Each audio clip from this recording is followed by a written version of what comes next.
Welcome back. آج programme میں ہمارے ساتھ استاد حامد علی صاحب موجود ہیں.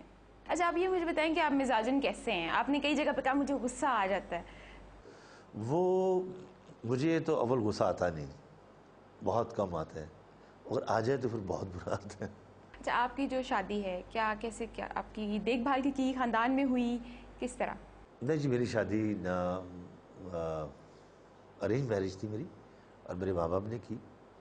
اور مطلب ہماری فیملی قریبی رشتہ داری نہیں تھی. لوگ کہتے ہیں کہ جو کلاسیکل سنگر ہیں وہ زیادہ ٹائم جو ہے وہ اپنی موسیقی کو دیتے ہیں، گھر اور بچوں کو کم ٹائم دیتے ہیں. نہیں، یہ بات ٹھیک ہے، حقیقت یہ بات صحیح ہے، کیونکہ ہم نے ہر وقت ہمارا ذہن جو ہے نا وہ اسی کام کے میں لگا رہتا ہے. کوئی نئی کمپوزیشن، کسی راگ کا خیال جو سیکھے ہوئے ہیں ان کو یاد رکھنا کہ بھول نہ جائیں، ذہن سے نہ نکل جائے.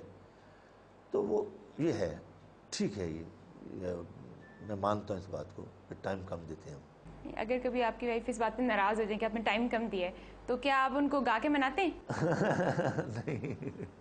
نہیں، بس وہ بھی سمجھتے ہیں کہ ان کی فیلڈ ہے یہ کو کرنا ہوتا ہے. یہ ہمارا کام ایسا ہے.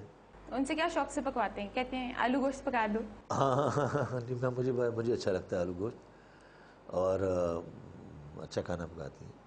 پسندوں کی بھی فرمائش کرتے ہیں؟ ہاں بالکل. وہ بھی آپ کو یہ سب چیزوں کا کہاں سے آپ نے پتہ کر لی ہے؟ حسن، دولت اور شہرت، تین چیزیں مل رہی ہیں، آپ کس کو پریفر کریں گے؟ میں شہرت کو، کیونکہ شہرت ملے تو دولت بھی مل جاتی ہے. اور حسن کہاں گیا؟ حسن بھی اللہ کی خاص دین ہے. اور ہمارے گھرانے میں آپ نے دیکھا ہے سارے فنکار خوبصورت ہیں. کوئی ایسا واقعہ ہو جو آپ کی یادداشت سے فراموش نہ ہوتا ہو، یا اس واقعے میں کوئی خاصیت ہو؟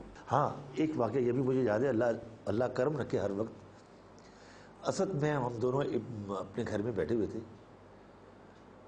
تو جیسے میں نے بتایا کہ اسد ہم دونوں دوستوں کی طرح تھے. میں نے ایسے اسد کو کہہ دیا، ہم دونوں تھے اکیلے. میں نے کہا اسد اگر ابھی زلزلہ آئے تو کیا بنے؟ خدا کی قسم، میں آپ یقین کریں اسی وقت زلزلہ آ گیا تھا. تو اسد تو بھاگ کے نکل گیا باہر. اب میں چیخیں ماروں، مجھے باہر نکل، کہتا آ جاؤ تم بھی آ جاؤ. تو میں کہہ رہا ہوں تم مجھے آگے نکالو. تو وہ اس کی بات مجھے ابھی تک یاد ہے. ہمارے گھر کے قریب ایک سوئمنگ پول تھا، تو بچے جیسے جاتے ہیں وہاں پہ نہانے کے لیے. تو مجھے تیرنا اتنا زیادہ نہیں آتا، اسد کو آتا تھا. تو وہ جو گہرائی والا ہوتا ہے نا پورشن، جو جہاں بہت زیادہ ڈیپ وہ ہوتا ہے، وہاں میں کھڑا ہوتا، کسی نے مجھے دھکا دے دیا کسی بچے نے شاید کر کے. مجھے تو تیرنا نہیں آتا تھا.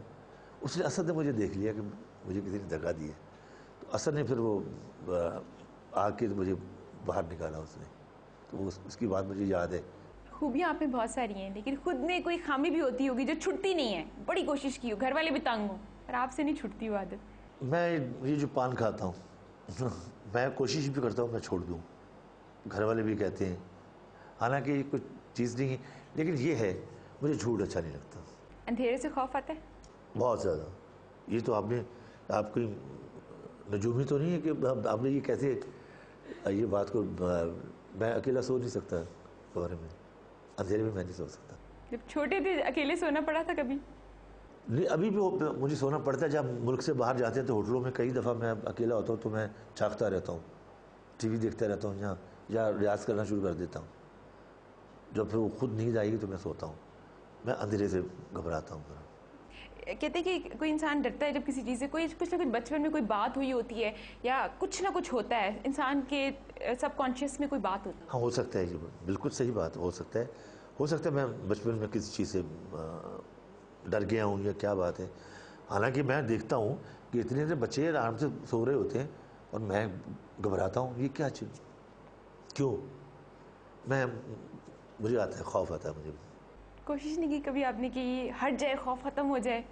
میں کوشش کرتا ہوں، ویسے کافی دفعہ میں کرتا ہوں. لیکن اب دیکھیں پروگرام کرنے کے لیے گئے، اب ہوٹل بھی ظاہر ہے مجھے اکیلے سونا پڑے گا نا. تو میں بس وہ ٹی وی لگا کے میں دیکھتا رہتا ہوں، بس وہ دیکھتے دیکھتے میں سو جاؤں تو سو جاؤں. یا کوئی بلب آن کر دیا؟ ہاں، جو تو اندھیرے میں تو میں ایک